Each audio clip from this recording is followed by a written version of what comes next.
ॐ विश्वानि देव सवितर्दुरितानि परासुव यद्भद्रं तन्न आसुव। ॐ शान्ति शान्ति शान्तिः। ॐ सर्वेभ्यो नमः। ॐ श्री गुरुभ्यो नमः। ओम श्री परमात्मने नमः। वैदिक संस्कृति के अंतर्गत केनोपनिषद के अध्ययन क्रम में तृतीय खंड समाप्ति की ओर है। इसमें जो परमात्मा है, जो ब्रह्म स्वरूप, जो ईश्वर है, वो देवताओं की परीक्षा के लिए आए हैं। देवताओं को ऐसे लगा, अग्नि को, वायु को, इंद्र को, कि हम बड़े हैं और ये जितना भी विस्तार है सब हमारे ही कारण से है। तो यक्ष के रूप में भगवान प्रकट हुए और वो उनको बता रहे हैं। तो इंद्र कहते हैं कि पूछ कर आइए कौन है ये। तो ऐसे उनकी शक्ति का परीक्षण कर रहे हैं। किसी को मन में ऐसा भाव आ जाए, किसी के मन में कि ये तो हमारे करने से ही होता है, तो उस भाव को हटाया जा रहा है। साधकों के स्तर पर इस विषय को कैसे लिया जा सकता है?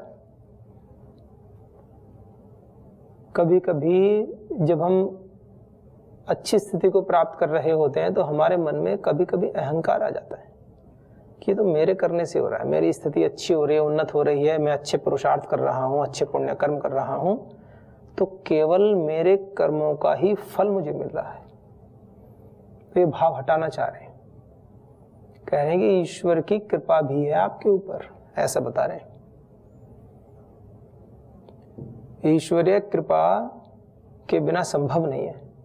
पहली बात तो मनुष्य जीवन ही नहीं मिलता जब तक ईश्वर की कृपा ना हो। ईश्वर की कृपा अत्यंत आवश्यक है। इसलिए कहते हैं कृतज्ञता के भाव में हम रहें, कृतज्ञता के भाव में। आप कहेंगे क्यों रहें कृतज्ञता के भाव में? संसार में उत्पन्न हुए जो भी कार्य कर रहे हैं, जो वस्तु खरीद रहे हैं, ला रहे हैं, सब कमा कर लाते हैं, पैसा देते हैं तो आती है। कपड़े लेते हैं तो पैसा देते हैं, भोजन खरीदते हैं तो पैसा देते हैं। आटा, चावल, कुछ भी हम लाएं बाजार से तो पैसा दे करके लाते हैं। तो कृतज्ञता किसकी और किस बात की? बहुत लोग ऐसे कहते हैं ना कि तो पैसा दे के ला रहे हैं। ये लेन देन, पैसा, मुद्रा, ये किसने बनाया? ये तो हमने अपने व्यवहार चलाने के लिए बनाया ना। अगर आज गेहूं की कीमत आप 1 लाख रुपए भी कर दो, 1 करोड़ रुपए भी कर दो, तो भी व्यक्ति जिसको चाहिए वो खाएगा। उसका विकल्प नहीं है हमारे पास। गेहूं का कोई विकल्प नहीं है।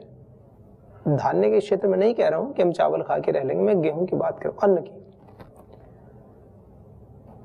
माने पृथ्वी, अग्नि, वायु, आकाश, जल, ये पांचों तत्व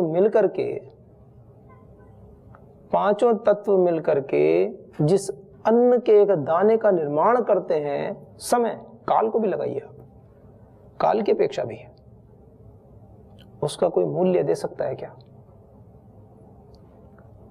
क्या कोई व्यक्ति ऐसी परिस्थिति पैदा कर सकता है कि उस परिस्थिति में धान्य उत्पन्न हो सके? क्या इन पंचभूतों का इस समस्त सृष्टि में उत्पन्न जो भी गैसीय वातावरण है, ये क्या इसको उत्पन्न किया जा सकता है? संभव ही नहीं है। और कर भी क्या भी जाएगा तो छोटे से किसी क्षेत्र में किया जा सकता है एक्सपेरिमेंट के लिए, समस्त जगती पर उसको आप कैसे आंक सकते हो पैसे से? संभव ही नहीं है, कर ही नहीं सकते हम। इस दृष्टि से हम देखें तो बार बार हृदय, बार बार हमारी बुद्धि इसलिए कह रहा हूं क्योंकि तर्क प्रधान होती, हर बात में तर्क लगाती है, तो हमारी बुद्धि शांत हो जाती है उस शक्तिमान के आगे। उस सर्वशक्तिमान सत्ता के आगे हमारी बुद्धि शांत हो जाती है, अहंकार शून्यता की स्थिति आ जाती है। और जहां व्यक्ति में अहंकार शून्यता की स्थिति आई, वहां विनम्रता स्फुटित हो जाती है। अहंकार के नष्ट होते ही क्या आता है जीवन में? विनम्रता वाला तत्व उत्पन्न हो जाता है, डाउन टू अर्थ विनम्रता, श्रद्धा उत्पन्न हो जाती है। और माता की तरह श्रद्धा फिर हमें आगे बढ़ाती है। विनम्रता हमें विद्या ददाति विनयम। और जो भी ज्ञान है, जो भी हम पढ़ते हैं, फिर क्या होता है? धीरे धीरे विनम्रता की ओर हम आगे बढ़ते जाते हैं। और जितने हम अहंकार शून्य होते जाएंगे, जितने अहंकार शून्य हो जाएंगे, अस्मि का भाव, ये मेरा है, ये मेरा है, ये मेरा है, ये भाव जितना कम हो जाएगा हमारे अंदर से। एक तो अहंकार तत्व होता है जो इससे मिलकर के पूरा शरीर बनता है, जो आवश्यक है, इंद्रिय मन आदि बनते हैं, वो एक अलग तत्व है। एक अहंकार का भाव उत्पन्न हो जाता है, वो हमें आगे बढ़ने नहीं देता। हम टूट जाएंगे लेकिन झुकेंगे नहीं। ठीक है, वहां कुछ सिद्धांत होते हैं, हमें अपने वैदिक साहित्यों की ओर, वैदिक सिद्धांतों की ओर, अपनी संस्कृति, अपनी मर्यादाओं की रक्षा के लिए हमें सैद्धांतिक कट्टरता आवश्यक है, आवश्यक है। भाई कोई व्यक्ति कहेगी मांस खाना है, तो हम इसमें कट्टर है ना, हम उपवास कर लेंगे। हम जो त्याज्य चीजें हैं, जो हम हमारी संस्कृति में जिसका निषेध, हम उसको नहीं खाएंगे, ग्रहण नहीं करेंगे। हमें कट्टरता चाहिए उस विषय में।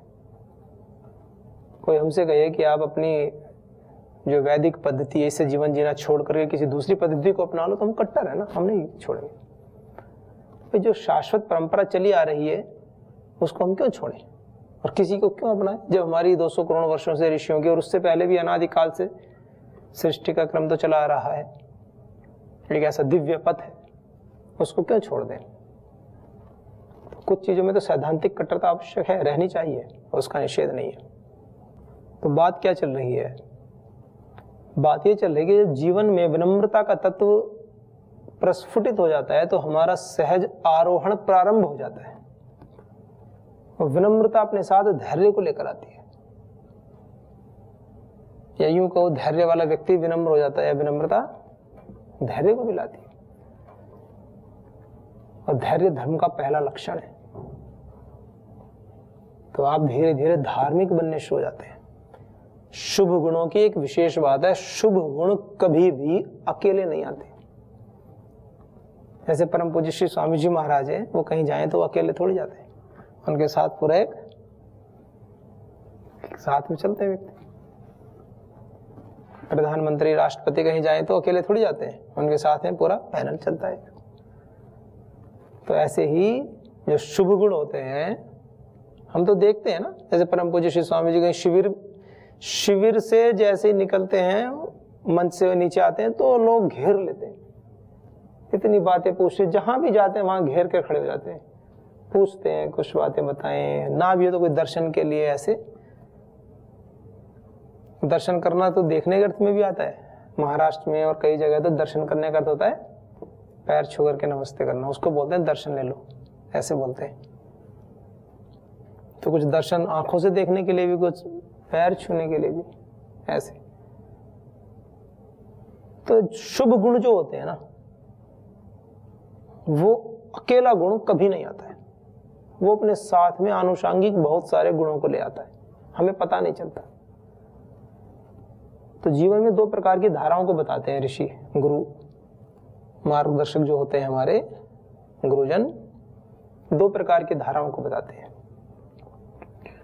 यूं कहते हैं, या तो इस लायक बन जाओ कि हाथ किसी के ऊपर रख दो, या फिर रखवा लो।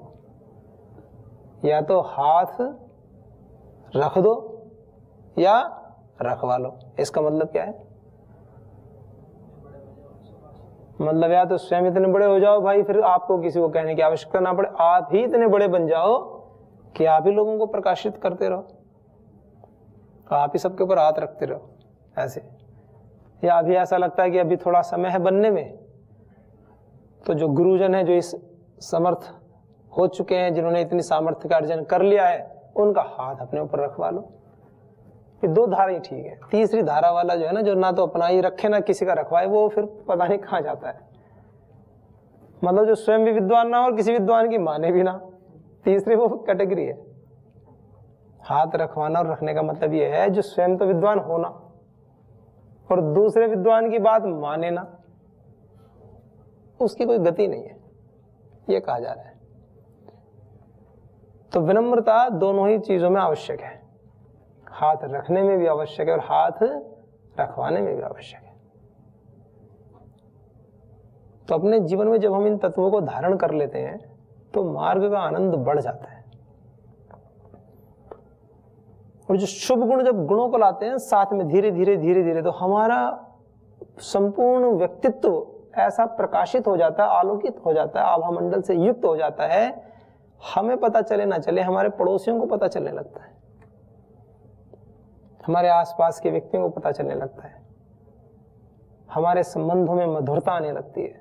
हमारी मित्रताओं, कभी पहले हमारे 2 मित्र होते हैं तो हमें दिखने लगेगा कि हमारे मित्रों की संख्या बढ़ती जा रही है।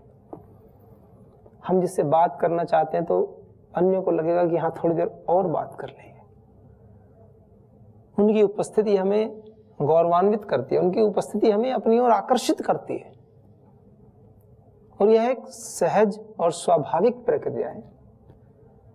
आपको पता ही नहीं चलेगा, आप सबके प्रिय होते चले जाएंगे। आपके स्मरण मात्र से चेहरे पर मुस्कान आनी शुरू हो जाएगी। ऐसे दिव्य आभा मंडल से युक्त हो जाते हैं हम लोग जब हमारे अंदर शुभ गुण धीरे धीरे आने लगते हैं। कितने गुण हैं, हृदय में थोड़ी सी भी चंचलता आई, ब्रह्मचारी की तरफ देख लो, चंचलता दूर हो जाती है। मानो उसके जीवन के अभ्यास उसको इतना सजग बना देते हैं कि सम्मुख वाला व्यक्ति भी देख करके सध जाता है। ऐसे ये कब होगा? जब गंभीरता से हम इस विषय की ओर लगेंगे। और ये होते हैं। इस दुनिया के समस्त व्यक्ति परेशान हो जाएं और सारे बैठकर शांत भगवान का ध्यान करें तो सबको ही धैर्य उत्पन्न हो जाता है। क्यों? क्योंकि वो असीम धैर्य है उस परमात्मा में। वो अत्यंत करुणाशील है, भक्तों पर दया करता है, करुणा करता है, भक्त वत्सल है।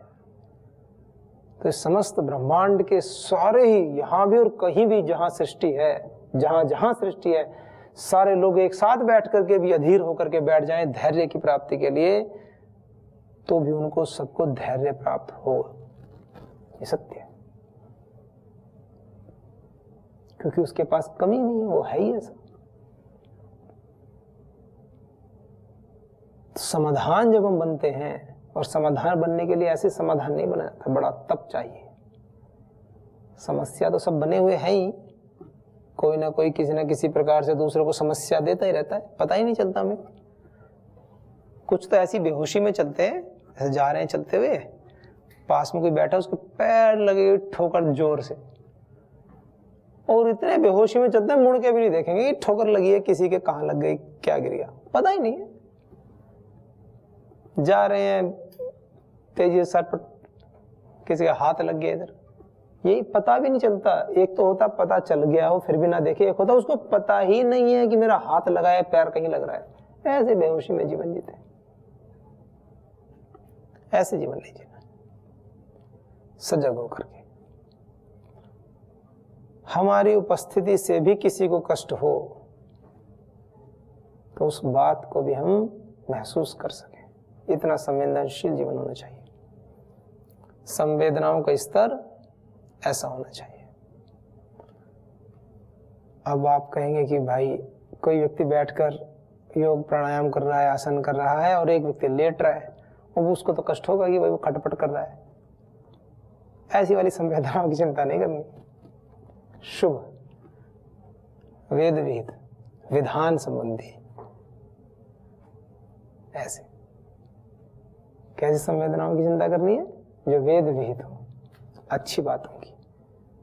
कोई व्यक्ति ध्यान कर रहे हैं और आप किसी वजह से किसी कार्य में लगे हैं, तो प्रयास करें कि उसका वो भंग ना हो ध्यान। पढ़ाई के समय कोई बैठ करके ध्यान करने लगे तो वो वो तो भंग कर देना चाहिए।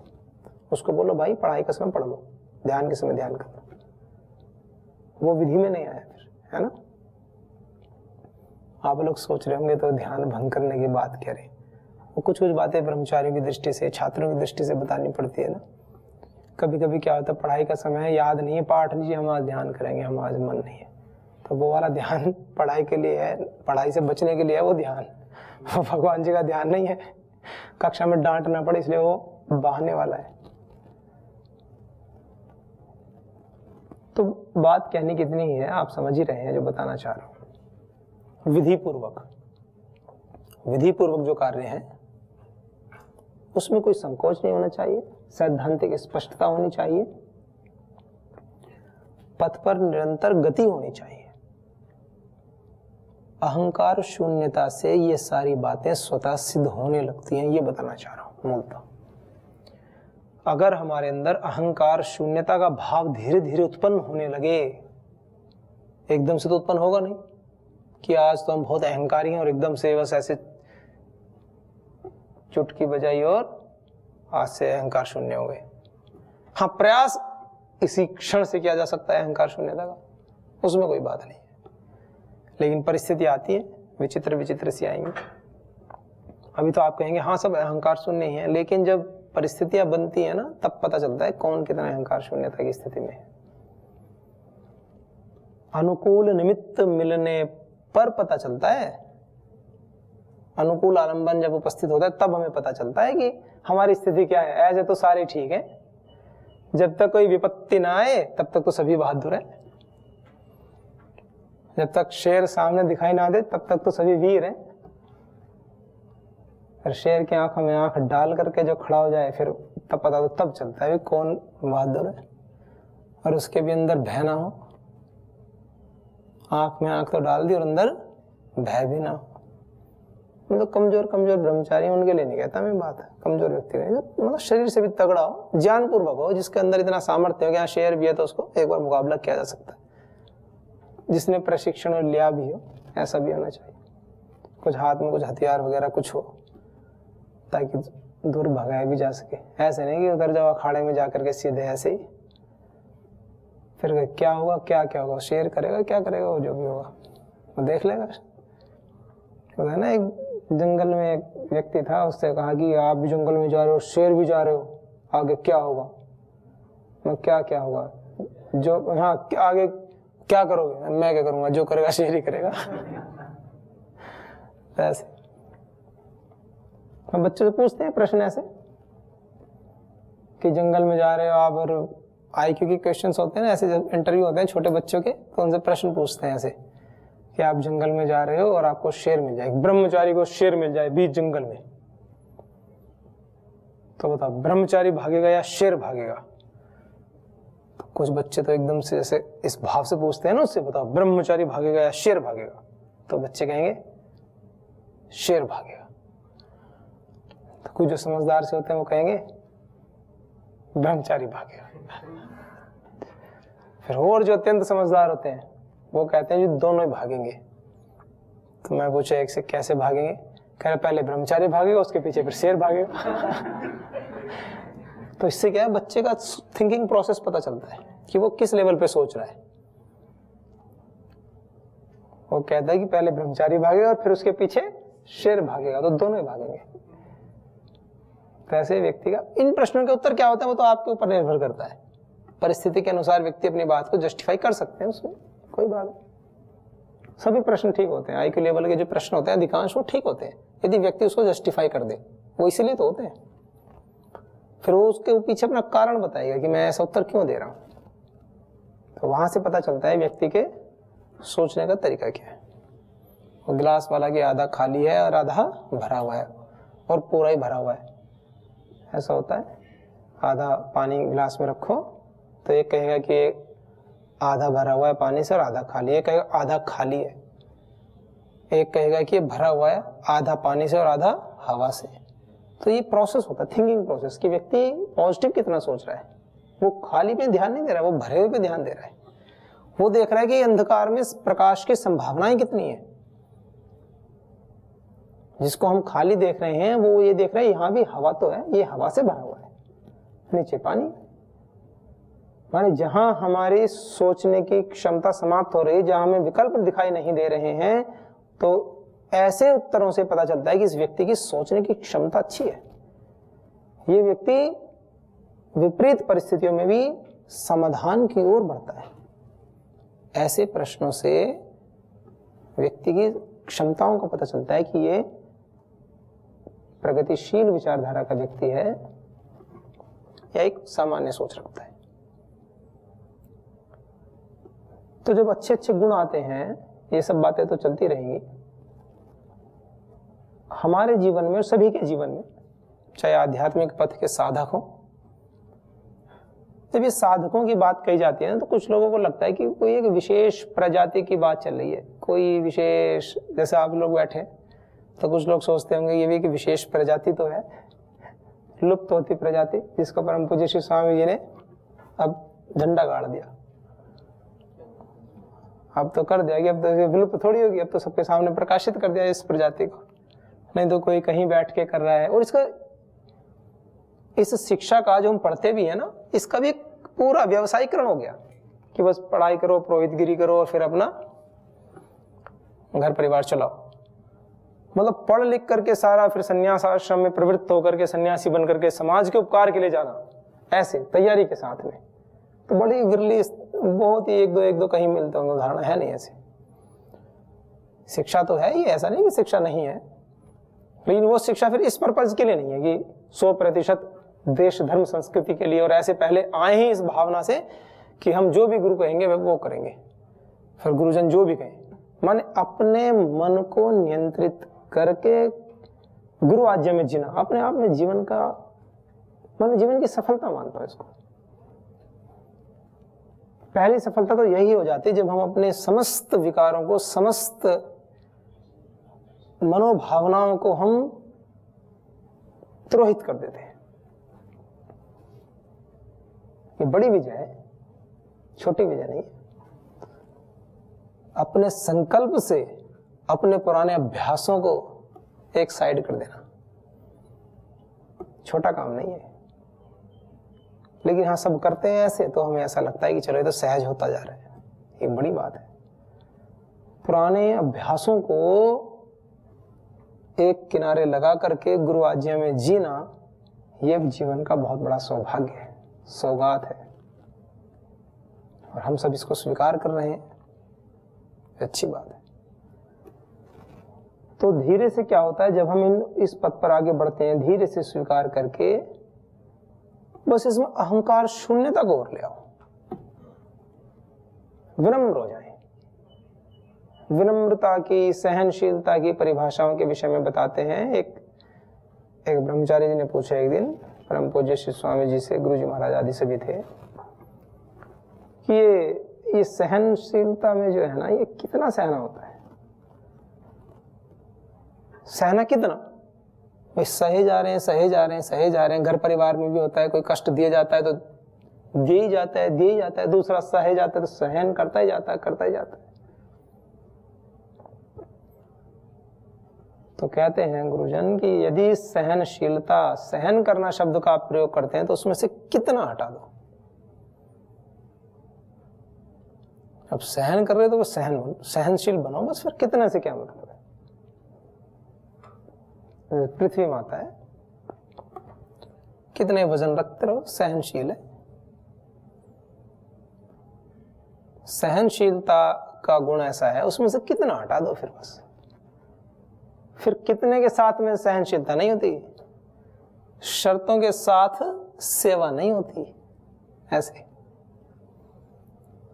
शर्तों के साथ सेवा नहीं होती। एक होता कार्य, एक होती है सेवा। कुछ कहते हैं कि हम इतने साल से यहाँ सेवा किए, हमें ये दे दो। शब्द प्रयोग क्या कर रहे हैं? इतने साल से हमने सेवा की है।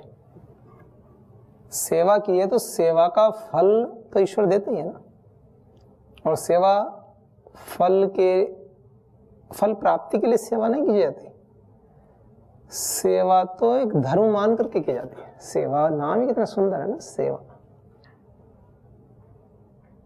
तो सेवा कभी भी शर्तों पर नहीं होती। ऐसा होगा तो मैं सेवा करूंगा, सेवा के लिए आप ये शब्द प्रयोग मत करो, फिर आप ये बोलो मैं तो काम करूंगा। हर व्यक्ति अपना काम कर ही रहा है, मासिक या साप्ताहिक या प्रतिदिन के अनुसार। कोई प्रतिदिन करता है, डेली बेसिस पे करता है, एक दिन काम करेंगे उसका उसको पैसे मिल जाते हैं, मजदूरी कहो कुछ भी कहो। तो बताना ये चाह रहा हूँ, सेवा एक विचित्र भाव है। सेवा मतलब जीवन को विनम्रता से भर देती है। सेवा सहनशीलता, धैर्य, कुछ भी बोलो, और ये सारे गुण एक अच्छे गुण के साथ में अनिष्ट हो जाते हैं, ये बताना चाह रहा हूं। सारे गुण, एक गुण को पकड़ लो अच्छे से, किसी भी कीमत पर उस गुण से नीचे नहीं उतरना, किसी भी कीमत पर, कुछ भी हो जाए। विद्या का गुण पकड़ा है, विद्या के गुण को पकड़ लो, चाहे कुछ भी हो जाए। कोई पतंजलि योगपीठ में तो कार्यक्रम चलते रहते हैं, कुछ भी हो जाए। हमने एक बेसिक मिनिमम प्रोग्राम बना लिया कि हमें मान लीजिए 50 सूत्र याद करने, 100 सूत्र याद करने, जो भी करने हैं मिनिमम, उससे नीचे नहीं आना। समय तो मिल ही जाता ना बीच में कहीं ना कहीं। तो देखो संकल्प कैसे आगे बढ़ाएगा आपको। विद्या का संकल्प ले लो, और तो बाद में लोगे जब भी। सत्य बोले, प्रिय बोले, सत्य बोलने का संकल्प ले लो। प्रिय होगा धीरे धीरे साधना से आएगा, लेकिन सत्य तो बोलना शुरू करो। आप कहेंगे इससे पहले तो प्रेम से बोलने का संकल्प ले ले, चाहे भले झूठ बोलना पड़े ना, झूठ बोलने वाला नहीं लेना, सत्य बोलने वाला संकल्प। सेवा के भाव को मन में स्थापित करना पड़ता है, फिर हमारी गति, हमारी प्रगति, हमारी सदगति सब धीरे धीरे होती रहती है, हम योगी से उपयोगी बन जाते हैं। चलिए अगले अंक में करते हैं आगे।